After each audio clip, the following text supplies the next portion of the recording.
Hi guys, welcome back to my channel. I am up with the second part of the dissolution of partnership firm, and so let's get started.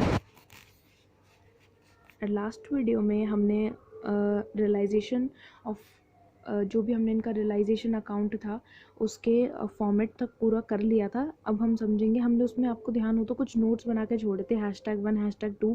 सो हम उनके अब यहाँ पर समझेंगे कि हमें कौन सी चीज़ें, मैंने आपको बोल के तो बता दिया था कि आपको एक्सटर्नल लाइबिलिटीज़ अगर वहाँ लेनी है तो कौन सी लाइबिलिटीज़ नहीं लेनी, या सेलेबल एसेट्स लेनी है तो कौन सी एसेट्स नहीं लेनी।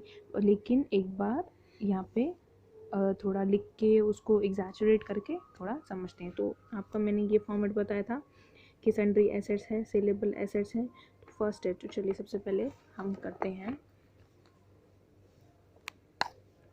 #1 that is sundry, that is क्या है, सन्ड्री एसेट्स हैं। यानी कि हमें वहाँ पे क्या लेनी थी, जितनी भी हमारी सेलेबल एसेट्स हों। इनकी एंट्री क्या बनेगी, इनकी जर्नल एंट्री बनेगी realisation account debit to assets account, यानी कि जर्नल एंट्री बनेगी। और यहाँ पे आपको क्या नहीं लिखना, क्या लिख देते हैं हम यहाँ पे, एक्सेप्ट। यानी कि आप, अब हम जो यहाँ पर लिखेंगे वो आपको वो छोड़ना है। जब हम लिखेंगे सन्ड्री एसेट्स तो आपको वो वाली एसेट्स नहीं लिखनी जो हम यहाँ लिखेंगे। तो we have to include all the assets except cash account, bank account, deferred revenue expenditure, goodwill account, P&L account, debit balance,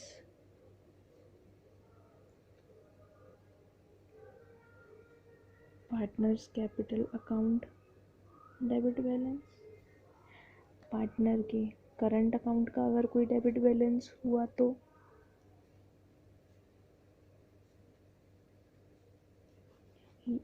P&L suspense account अगर आपके पास हुआ ऐसे साइड तो वो भी नहीं लिखना। और अगर कोई भी पार्टनर के लोन अकाउंट का डेबिट बैलेंस हुआ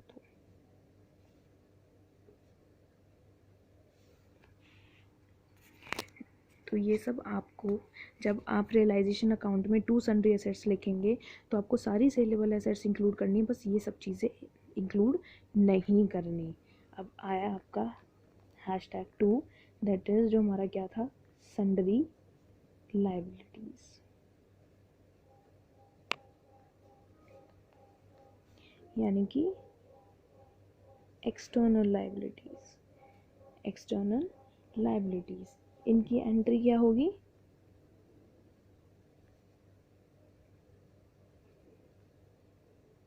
external liabilities account debit to realisation account,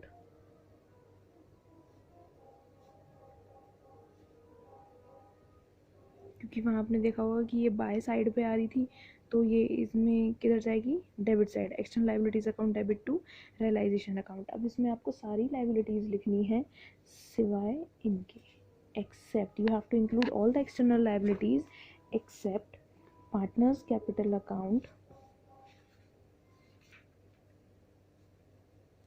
credit balance which mainly shows on liability side,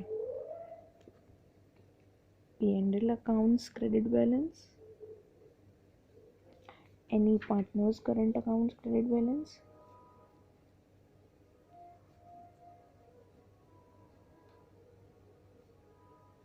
all reserves means आपके कोई भी रिजर्व्स होते हैं, जो general reserve, reserve fund, workman compensation reserve, investment fluctuation reserve, यानी कि जितने भी तरह के रिजर्व्स होते हैं वो सब यहाँ पर नहीं आएंगे। और या फिर आपका क्या हो, पार्टनर्स लोन अकाउंट का कोई भी आपको क्रेडिट बैलेंस हो, मीन्स जो कि आपका लाइबिलिटी साइड का बैलेंस हो, वो भी यहाँ पर इंक्लूड नहीं होगा रियलाइजेशन अकाउंट में। ये हुई आपकी सन्ड्री लाइबिलिटीज़ ख़त्म, सन्ड्री एसेट्स हो गई।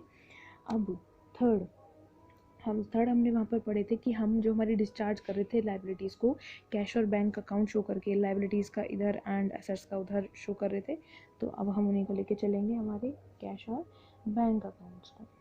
तो उनकी एंट्री क्या होगी, इनकी एंट्री जब हमारे एसेट्स रियलाइज होंगे तो एंट्री होगी cash bank account debit to realisation account.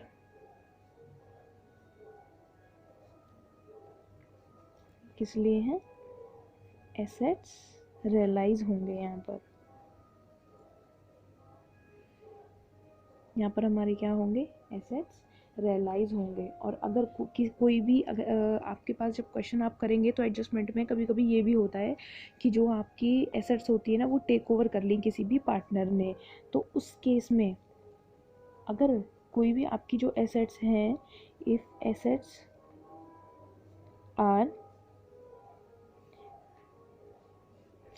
Assets taken over by partners, तो उस केस में आपकी एंट्री क्या होगी, उस केस में एंट्री होगी आपकी पार्टनर्स कैपिटल अकाउंट। जिस भी पार्टनर ने उसको टेक ओवर किया होगा उसका नाम पार्टनर, उस पार्टनर का capital account to realisation account.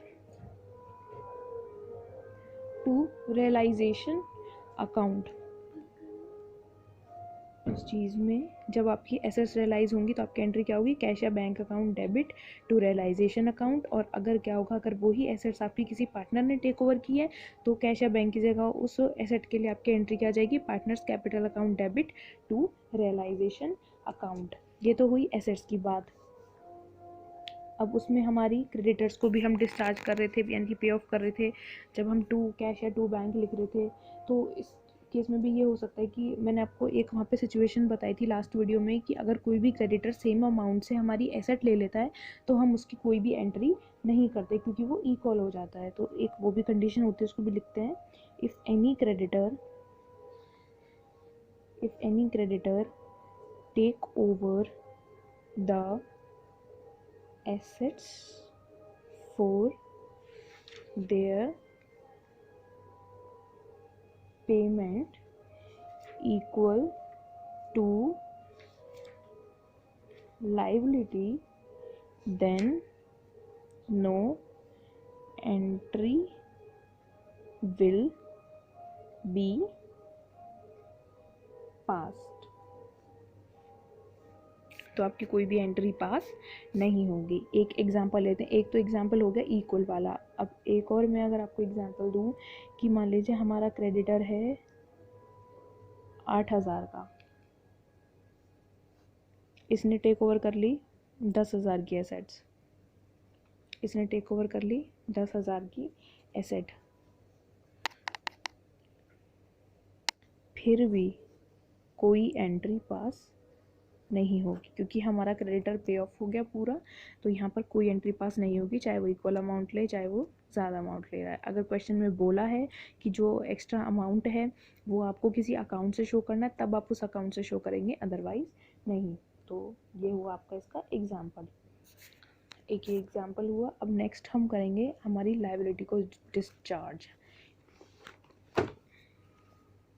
चलिए #4 यानी कि जो हमारा था टू कैश या bank account discharge the liability, उसका करेंगे। सोचिए इतने आप कि उसकी जर्नल एंट्री क्या बनेगी। लायबिलिटी को जब हम डिस्चार्ज करेंगे तो उसकी जर्नल एंट्री बनेगी realisation account debit to cash और बैंक अकाउंट। ये तो हुआ आपका कि आपकी लायबिलिटी डिस्चार्ज हो गई। अगर सिंपल वही केस है कि अगर एसेट्स कोई पार्टनर टेक ओवर कर सकते हैं तो ऐसा भी तो हो सकता है कि कोई पार्टनर आपकी जो लायबिलिटी है उसको पे ऑफ कर दे। तो अगर आपका कोई भी पार्टनर आपकी लायबिलिटी को पे ऑफ कर देगा तो उसकी एंट्री क्या होगी, realization account debit to partners capital account. क्या एंट्री होगी, realization account debit to partners capital account. अगर आपकी लाइबिलिटी डिस्चार्ज होती है तो ये एंट्री होगी, अगर कोई पार्टनर उस लाइबिलिटी को पे करता है तो ये एंट्री होगी। ये किस केस में है, इफ पार्टनर पे द लाइबिलिटी, इफ पार्टनर पे द लाइबिलिटी। और हमने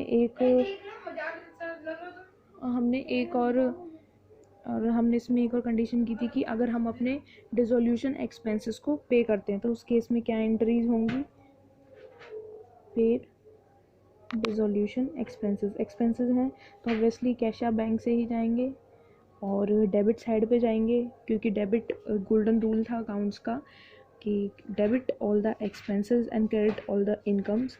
तो हमारा जो रियलाइजेशन अकाउंट होता है वो नॉमिनल नेचर का होता है, क्योंकि हम वहाँ पर सारे अपने जो है लॉसेस दिखा रहे हैं और प्रॉफिट्स दिखा रहे हैं, तो इसलिए वो हमारा क्या होता है, नॉमिनल इन नेचर होता है। और जो एक्सपेंसेस हैं वो हमेशा डेबिट साइड पे जाते हैं, तो इसकी एंट्री क्या होगी, realization account debit to cash और बैंक अकाउंट। अगर जो भी एक्सपेंसेस पे किए जाते हैं डिसोल्यूशन पे, और इस केस में भी ऐसा हो सकता है कि कोई हमारे अगर जो एक्सपेंसेस हो वो कोई पार्टनर पे कर दे, तो उसकी एंट्री होगी उस केस में realization account debit to partners capital account. तो उस केस में आपकी एंट्री होगी realization account debit to partner capital account. इस केस में dissolution expenses paid by partner, तो यहाँ पर आपकी ये एंट्री होगी। फिर ये सब करने के बाद आपको क्या करना होता है, प्रॉफिट्स और लॉसेस को दिखाना होता है। तो इसके बाद क्या होगा कि जो भी हमारे वो होते हैं प्रॉफिट एंड लॉसेस होते हैं, हम उनको फाइंड आउट करते हैं। तो यहाँ है find out profit and loss on realization. तो इसकी एंट्री क्या होगी, realization account debit to all partners capital account. ये आपकी किस लिए एंट्री होती है, अगर आपका प्रॉफिट हो, और वहीं अगर आपका लॉस हो तो एंट्री उल्टी हो जाती है, ऑल, ये आपकी रिवर्स एंट्री हो जाएगी, all partners capital account debit to realisation account. किस केस में, अगर आपका लॉस हो तो, अगर क्या हो, आपका लॉस हो। फिर अगर मान लीजिए आपको अपना, अभी ये केस हो गया, यहाँ आपका रियलाइजेशन ख़त्म हो गया। अगर मान लीजिए आपके पास एक और केस हो कि आपको अपना पार्टनर का जो लोन अकाउंट है वो सेटल करना है। अगर ये चीज़ साइलेंट हो कि पार्टनर ने लोन लिया है बिजनेस से, पार्टनर के लोन अकाउंट का डेबिट बैलेंस आ रहा हो, लोन लिया है बिजनेस से, तो मैंने आपको वहाँ पर एंट्री बता दी थी, क्या एंट्री होगी, partners loan account debit to cash या बैंक अकाउंट। तो जो भी रिटायरिंग पार्टनर होता है उसका जो भी लोन होता है वो बैलेंस सीडी के थ्रू जाता है। ये चीज़ें होती हैं बस। और रियलाइजेशन से अकाउंट तो यही चीज़ें होती हैं। बाकी जो पार्टनर्स कैपिटल अकाउंट्स रिलेटेड जो भी चीज़ें होंगी वो हम करेंगे हमारी नेक्स्ट वीडियो में। इस वीडियो के लिए इतना ही। So stay tuned for the rest of the chapter and please like, share, comment and subscribe. Thank you for watching.